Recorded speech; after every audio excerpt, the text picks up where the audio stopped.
This is me in 2021, and this is me in 2024.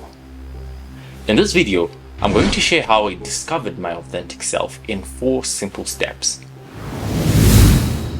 Firstly, I defined my personality and the importance of my personality. Secondly, I had to understand the values and strengths and weaknesses that I possess. Then I had to understand my interests.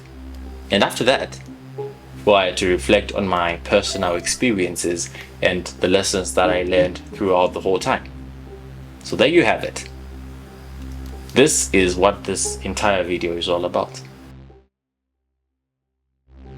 So a personality is a combination of characteristic traits, behaviors, and patterns of thought that make an individual unique. It encompasses how a person feels, thinks, and interacts with others.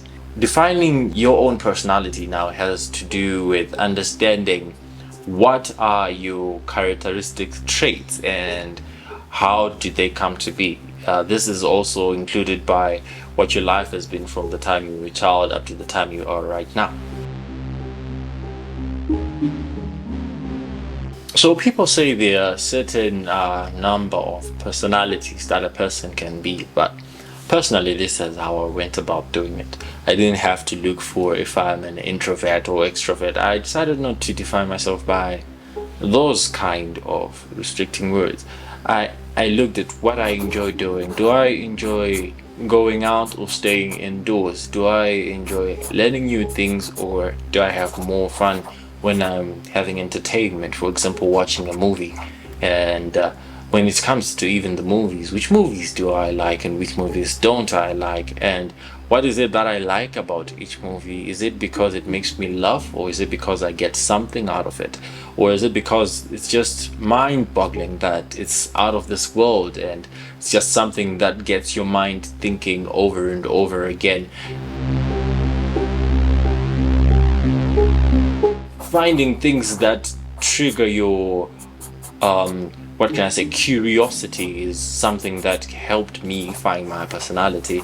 In other words, I was just trying to find the productive parts of myself. I decided to shut down the other parts and discover which parts of my own personality are productive.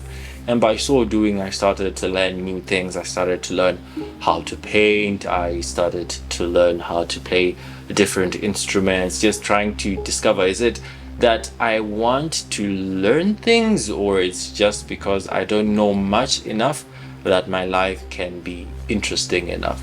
And I also started listening to a lot of self-help speakers and a lot of preachings and teachings that talked about who you are and why you're here. It's mainly based on purpose and the main attributes about being human.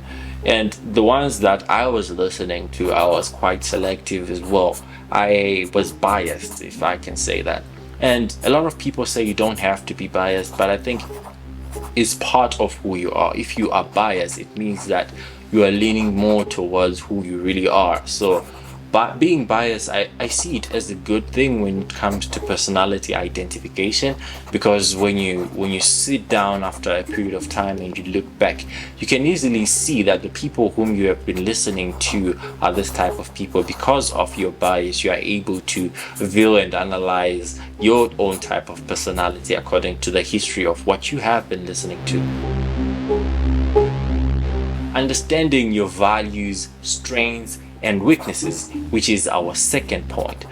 When you have understood the type of personality that you have, and remember I said your personality should not be defined by the 5 personalities maybe that are already there.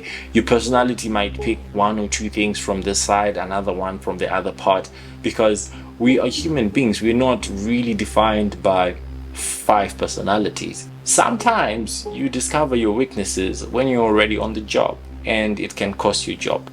So it's important to understand your strengths and weaknesses before you venture into anything serious about your life, something that you really want to do with your life, something you're passionate about.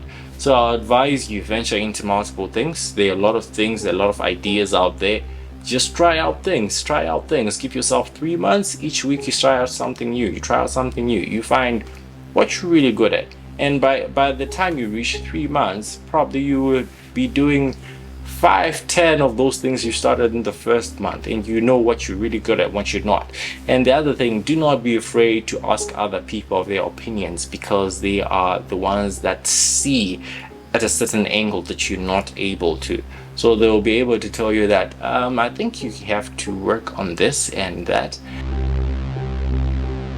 This brings us to our third point, which is identifying your interests. So if you've done stage 2, which is to understand your values, strengths, and weaknesses, well, this would be a very easy step.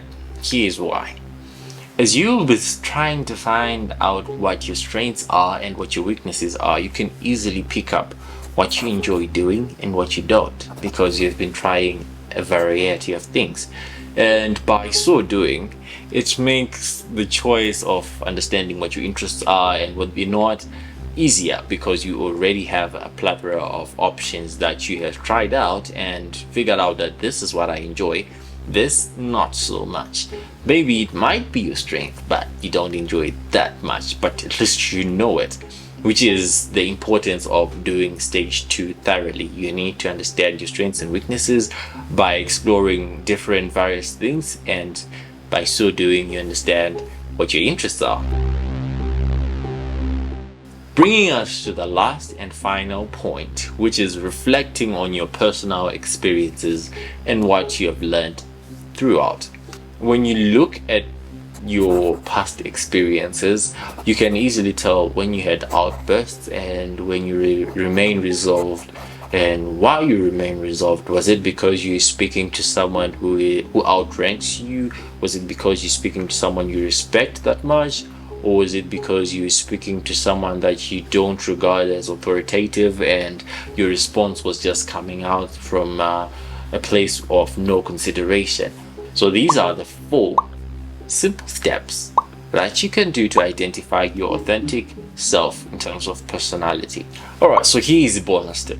Personality is dynamic. It changes. You know, we have these hardcore traits that we have from the time we're young that are hard-coded into us, but they can be changed, and you can change your personality according to who you want to be known for and what you want to do.